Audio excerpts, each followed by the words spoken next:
Ladies and gentlemen, I would like to direct your attention to the JPEG on your screen. What do you see? Well, if you're a normal human being, you see Batman, but if you are a Hollywood creative, you see a fascist. No, that is not a joke. Next JPEG, please. Ah, there we go. Behold, a Superman, beacon of truth, justice, and the American way. At least, that is what a normal person sees. But a Hollywood writer sees a cis, white, heteronormative male, insistent on reinforcing the patriarchy. None of what I have stated is hyperbole. This is the garbage that Hollywood creatives have said. These characters need to be remade for modern audiences, or in the case of Batman, capped in the back of the head. Yes, I am aware that was a video game, but the attitude of the writers in Hollywood is much the same.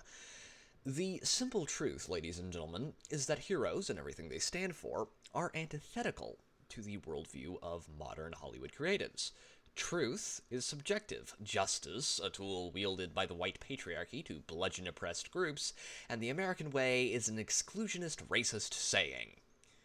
Hollywood creatives hate our heroes with a venomous passion I generally reserve for politicians and seed ticks.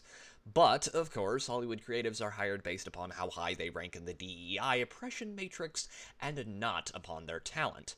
At the most basic level, heroes are exceptional individuals in some way who display heroic traits: self-sacrifice, mercy, justice, courage, honor, actions taken by an individual to aid others. Heroes are individuals who by merit alone rise above the rest of us mere mortals and are thus something worthy of emulation.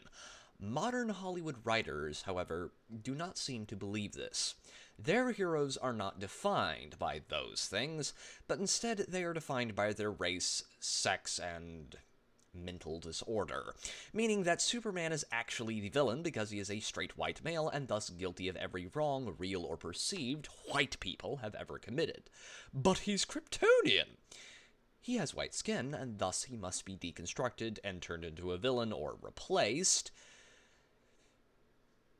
Because my patriarchy. Luke Skywalker could not be the protagonist of the Star Wars sequels because he did not score high enough on the oppression bingo card. Thus, Rey, the sentient forehead, was proffered forth as Luke, but a chick. Every strong white male from the MCU had to be deconstructed and replaced by a flawless, diverse character like Falcon, Captain America, or Thor being replaced by a 110-pound woman with bad CGI arms, and the upcoming Riri Williams, who is Tony Stark, but a strong whammons of color.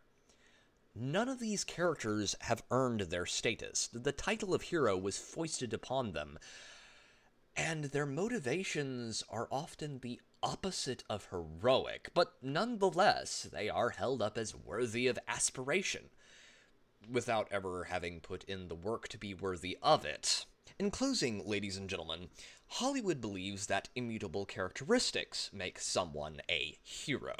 Traditional heroes are problematic, and thus they must be replaced by the updated version whose lack of virtue is only eclipsed by their preachiness. But that's about all I've got for today, ladies and gentlemen. Tell me what you think down below. I would ask that my subscribers check and make sure they're still subbed, as YouTube has been doing some odd things of late. As for the rest of you, this has been Pete the Radical Nerd, signing off.